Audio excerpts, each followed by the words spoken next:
So our next speaker is Marzia Ranaldo, and welcome. Marzia is a researcher at the Agroecology and Environment Department at ISARA in Lyon. I hope I've pronounced that right. I knew I'd get it wrong, but anyway. Oh, it's fine. So her current research focuses on stakeholder engagement for the co-design of sustainable cropping systems, and she's carried out scientific coordination for a participatory action research project aiming at fostering the agroecological transition of smallholders in alpine livestock farms in northern Italy. And it's a delight to really kind of hear about your work today, Marzia, and in particular getting some of the insights of the people who work at the coalface of producing our food. So over to you. Thank you very much, Darren, for inviting me to speak today. I hope you can hear me well. Thanks. I'm very happy to join you and to talk to you about the agroecological practices carried out by farmers in Europe. I'm going to share the slides now.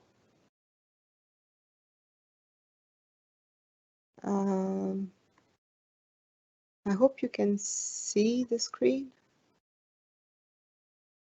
Does it work?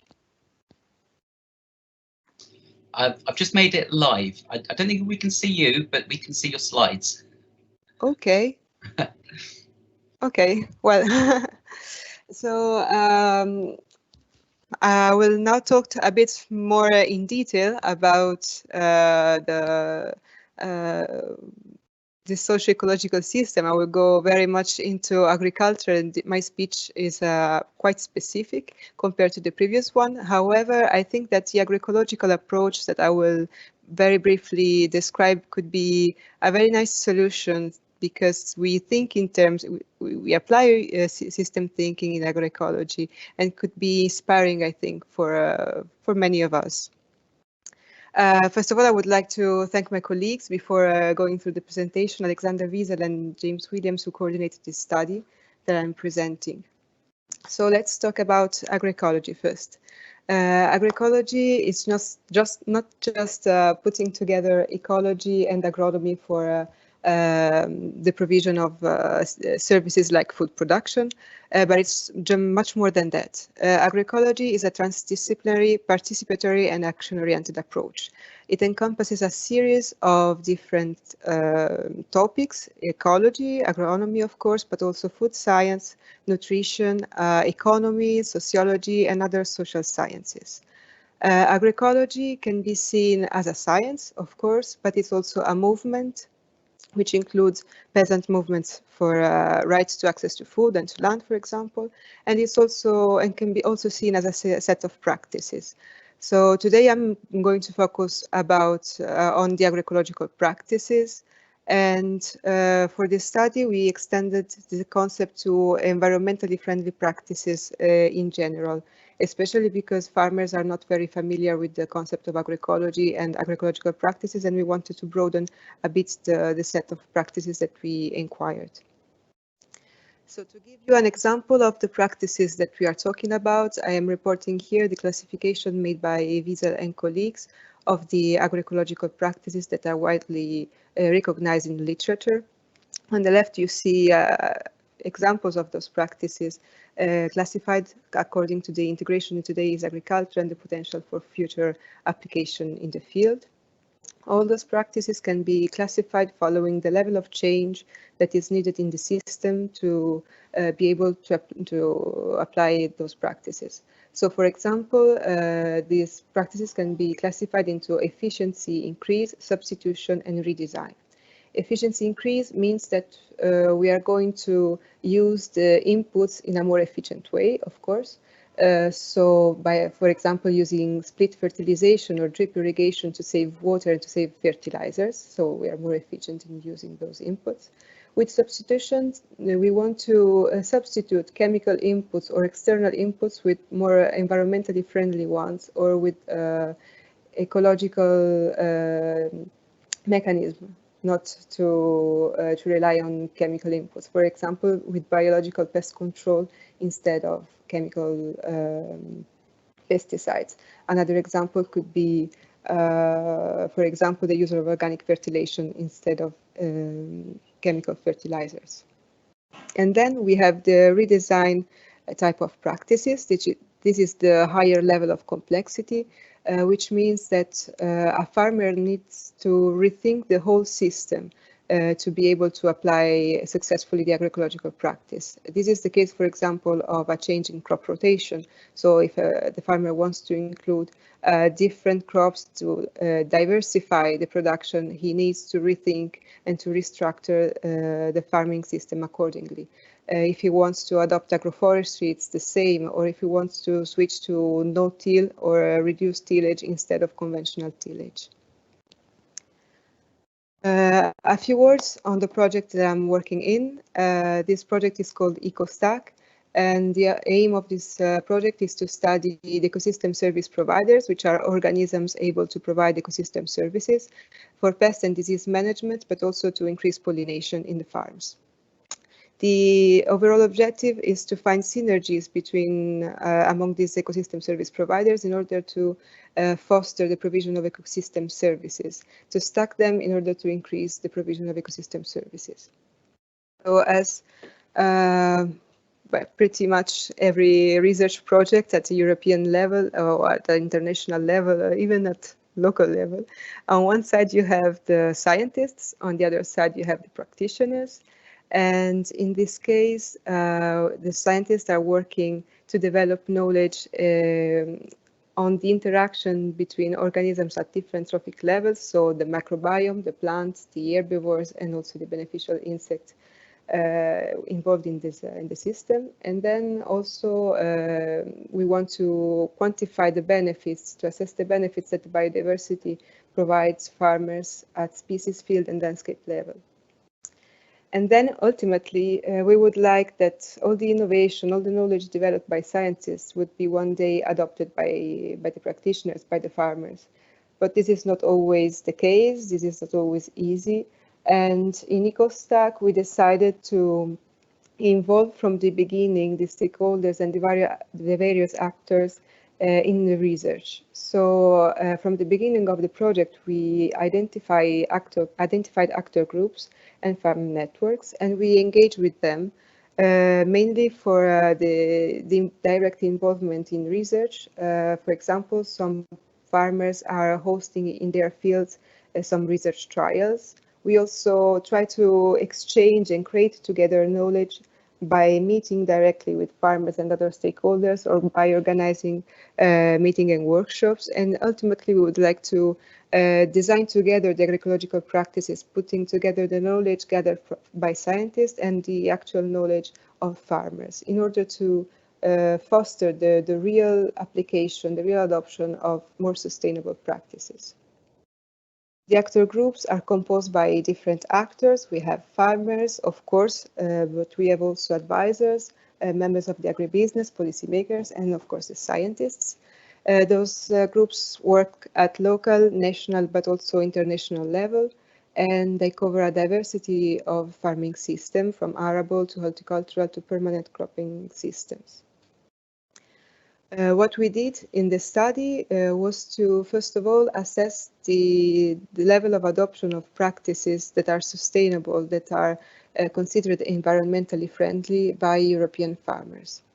And we wanted also to know what are their motivations. So what can push a farmer to adopt an environmentally friendly practice. We used a short questionnaire across 13 countries in Europe by interviewing farmers belonging to 16 actor groups.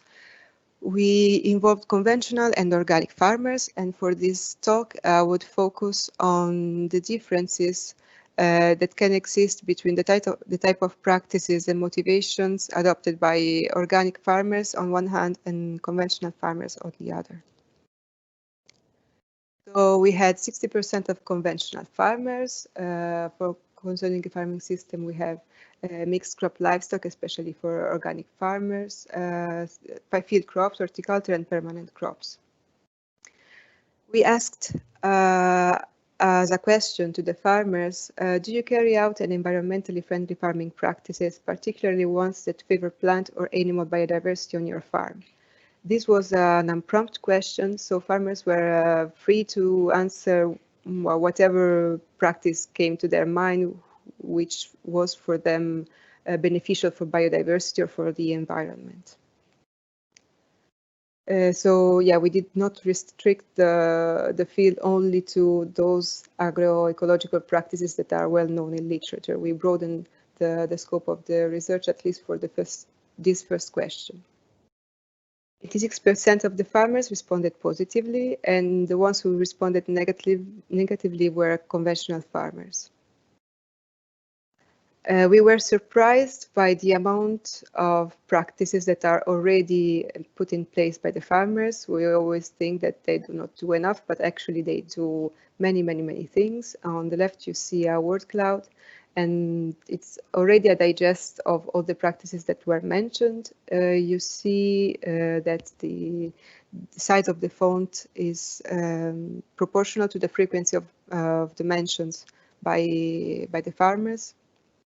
And we also clustered all those environmentally friendly practices mentioned by farmers according to the classification by Wiesel and others. So efficiency and substitution practices put together and the redesign practices. So to go a bit in detail, we saw that conventional farmers do not use as much as organic farmers practices that are related to the crop choices, spatial distribution, and temporal succession. So practices like the choose of crop varieties that are more resistant to pests, for example, or the use of cultivar mixtures instead of monospecific monovarietal crops.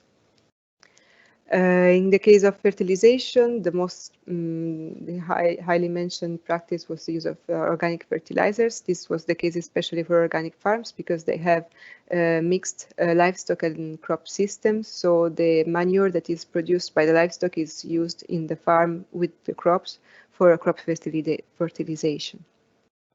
Then concerning weed pest and disease management practices that increase the efficiency or help to substitute chemical inputs with non-chemical inputs, we found that this was the most important set of practices, especially in the case of integrated pest management farms. Conventional farmers, they mentioned more frequently that they reduce the use of pesticide as a good practice, while organic farmers, they say that they do not use pesticide at all. Concerning the redesign practices, so those practices that require a complete rethinking of the whole system, we saw that these kind of practices were highly mentioned by organic farmers, especially the ones related to the crop choice. We have here crop rotation and the use of cover crops that were the most frequently mentioned by both organic and conventional.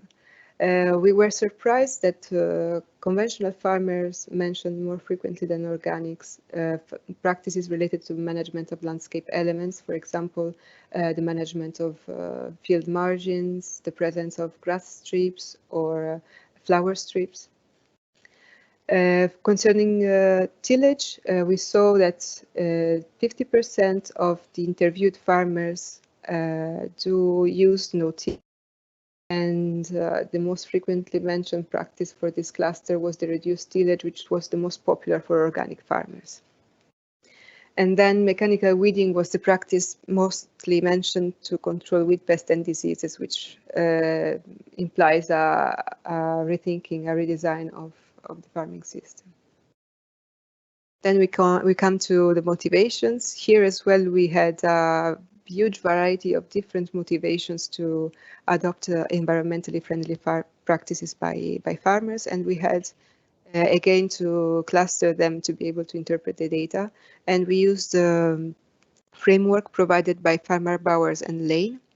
For them, among the variety of different options that are available in the world, among the variety of different practices that a farmer can choose, the farmer will choose the practice following a series of considerations, or analyzing a series of filters or lens. First of all, he will see if the practice is good for itself, if it's beneficial. So he will evaluate the intrinsic interest of this option. He will make some family considerations, so evaluate the impact for the family of the adoption of this new practice, and then consider some personal components of these opportunities. These personal components are the characteristics that are unique to a farmer. So he will take into account his own knowledge, his own skills and assets, and the capital available in his farm. Then he will look at the impact that this new practice would have at the social level. And finally, we'll consider the knowledge and access to external components of the opportunity. These external components are some characteristics that are common to a group of farmers, and they relate to market possibilities, to finance available, if the legislation is favorable to the new practice that the farmer wants to adopt, etc. If the information is available and where to get this information. Finally, the practice will be adopted after all this kind of evaluation. So we classified the motivations based on this framework, and we finally found that the personal knowledge, skills, and resources are key in decision making. Actually, conventional farmers mention more frequently knowledge and access to external and personal components of opportunity, while organic farmers mentioned more frequently compared to conventional intrinsic interest, family, and social considerations. I would like to conclude on the practices, some key messages. So we found that conventional farmers use mostly efficiency increase and substitution practices, and organic farmers use mostly redesign practices. However, we found that conventional farmers use more management and landscape element redesign practices compared to organic farmers. And this is probably due to the presence of subsidies by the Common Agricultural Policy. In fact, some of those practices are subventioned by the Common Agricultural Policy, and this could drive the adoption of some redesigned practices by conventional farmers. We are going to investigate this side more, looking at data gathered through this questionnaire, but also with another questionnaire that we are going to distribute among farmers in the coming year. For the motivation, we saw that the intrinsic interest and the social components can be powerful motivations, especially for the organic farmers, but farmers are more likely to adopt environmentally friendly practices if they have good knowledge, they have the right skills and the right resources. Agroecological and environmentally friendly practices in general are really knowledge intensive. A farmer needs to have some knowledge about ecosystem service providers, the ecological mechanisms underlying the provision of ecosystem services. He has to know the agronomy, of course, but also market opportunity, the regulation and policy, and the social dynamics. It's really complicated, but this is a confirmation of the fact that the agroecological approach is the right one because of its transdisciplinarity and his systemic approach. It's important to enable farmers to adopt new practices, more sustainable practices, to enable them to access the knowledge, to get the skills and the resources they need. So we can think about actor groups as innovation networks where very many actors are linked together. They exchange knowledge, they exchange resources to enable farmers, to support them to make a transition to for the adoption of practices that are really sustainable. So I would like to thank you for the attention, and I'm happy to answer to your questions.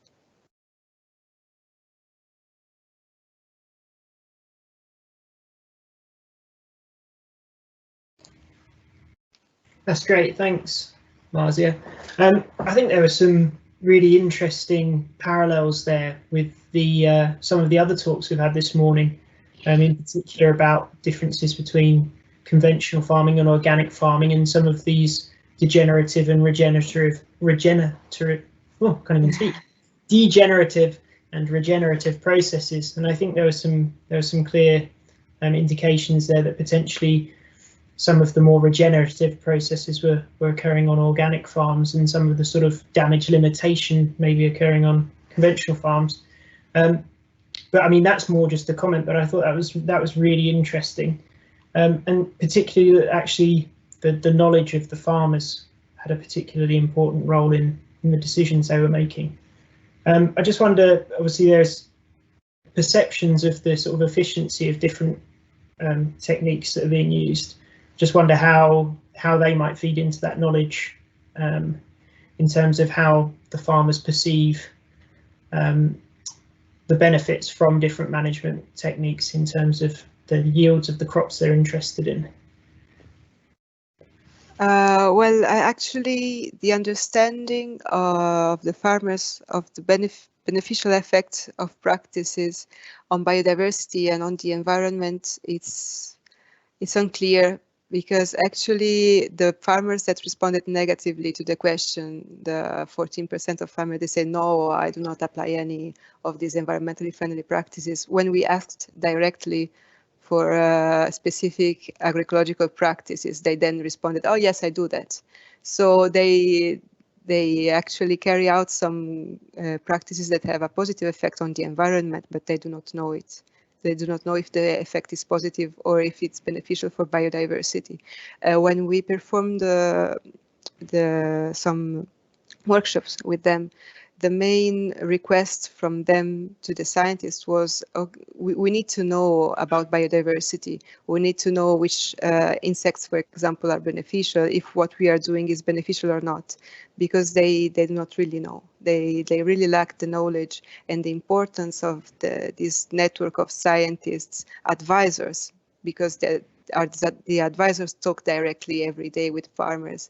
They also told us that they need to know about biodiversity and the positive effect of practices on the environment. The fact that all these people talk to each other is really important, because that could really make a change to the farmer. They do not always seek yield.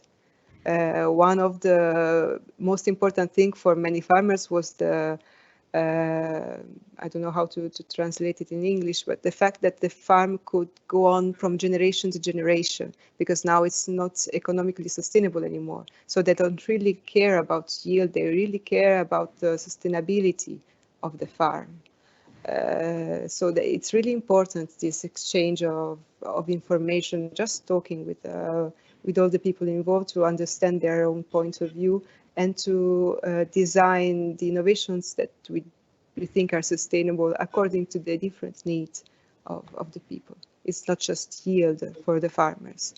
We saw that the main motivation was soil fertility for adopting some environmentally friendly practices, not yield. Brilliant, thank you. Yeah, apologies if I came across as saying that farmers are only interested in yield, but yeah, well. it's an important point to make. It very much is, because that can often be the perception, and that's obviously just simply not true. I was wondering, we've got maybe a couple more minutes, if anyone else in the panel had any questions for Marzia. Marzia, I really liked the social networks that you were creating there, and I think that the takeaway message was that it's complex. Yes.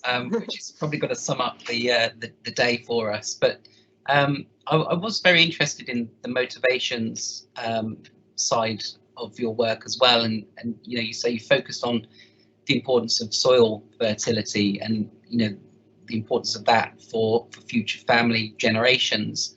Do you have any sort of idea of the level of land ownership of the farmers who you interviewed as well? Because I think we sort of see in different parts of the world different values and attitudes towards agroecosystems, particularly if the farmer owns the land, for example, versus if they were a tenant of the land or were contracted to manage the land in some way. Do you think there's any sort of evidence of people sort of valuing land more through direct ownership? Unfortunately, I cannot answer to this question because the vast majority of the farmers interviewed were landowners. So I think that, well, from my personal experience, I can tell you my opinion. Of course, if they own the land and the farm is a family farm, they will really care about soil fertility, about the assets, the real capital of the farm, which is the land, is the fertility of the land. But this is everything that I can tell you now. I mean, I hope that with the next questionnaire that we will distribute among farmers, we will try to have a much bigger sample this time and be able to see if land ownership is a variable which affects the motivation and the practices adopted by farmers. But for now, I cannot give more details. But it's a really interesting question. It's a very interesting point, especially in a global perspective. Thank you so much. That's been really, really useful. So I hope that anybody attending can see that what we're trying to do here is sort of start global, if you like, in terms of looking at what we need to do globally in terms of regenerative change, through to looking at the real kind of operation of a major food producing company, all the way down to the people who actually grow the food and produce it for us overall.